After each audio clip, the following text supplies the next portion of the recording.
Hey, it's me again, the Grey Man, with another review, another film review for you. So yeah, I got a couple of films out the other day on my week off, and this one I'm going to tell you about now, that I got from the video shop on hire.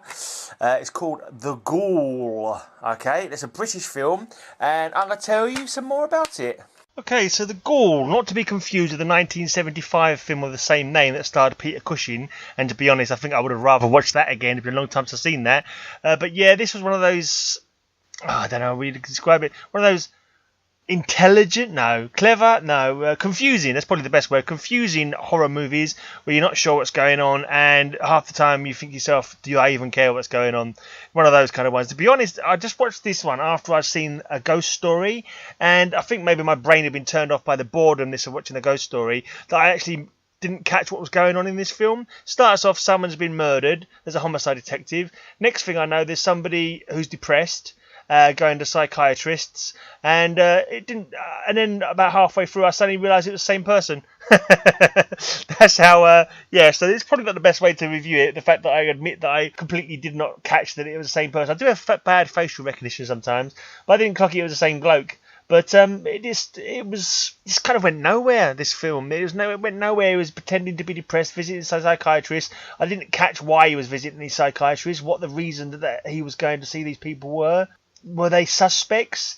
He started talking off about a ghoul, someone who was ghoulishly like hanging on to the crime scenes, but I don't understand it. It kind of is one of those weird ones where you look at it and you think, well, I don't really understand what's going on, and to be honest, I don't really care. That was kind of the thing of it. I don't want to give too many spoilers, but I kind of got the gist of what was happening, but it was like a cyclical kind of thing where it seemed like in the end he became these own. I don't know. No, you'd have to watch it for yourself. It's one of those ones. I've got an idea of what they were supposed to have been about, and what the actual denouement was all about.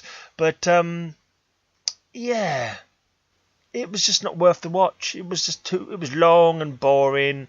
I didn't know any of the cast. There was no exciting parts in it. There was no I don't know, murders or anything. You didn't see any gore.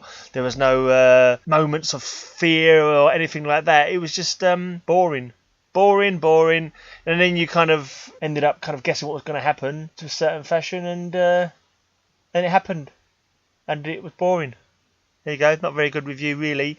But yeah, I suppose if you're one of those ones who like your horrors to be cerebral, if you'd call it that. But it wasn't even not a horror. It's not even a horror. It's in fact, looking at this, it's not even down as a horror. It's down as a drama thriller.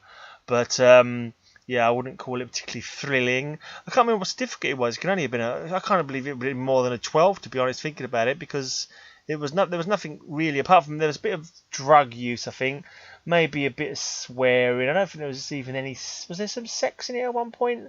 But nothing really to write home about, nothing to be interested in. Give me the 1975 Ghoul with Peter Cushing. That's much better, in my opinion. Much more my cup of tea, anyway. Haunting psychological drama, was it? Was that what it was? I mean, it might have helped the fact if I'd known what was going on. I hadn't missed the point that the detective was actually the same guy undercover. But, yeah, that didn't make any sense. Why did he go undercover like that? What was the need to go undercover? He was only visiting a psychiatrist every now and again. There was nothing, no other, whatever.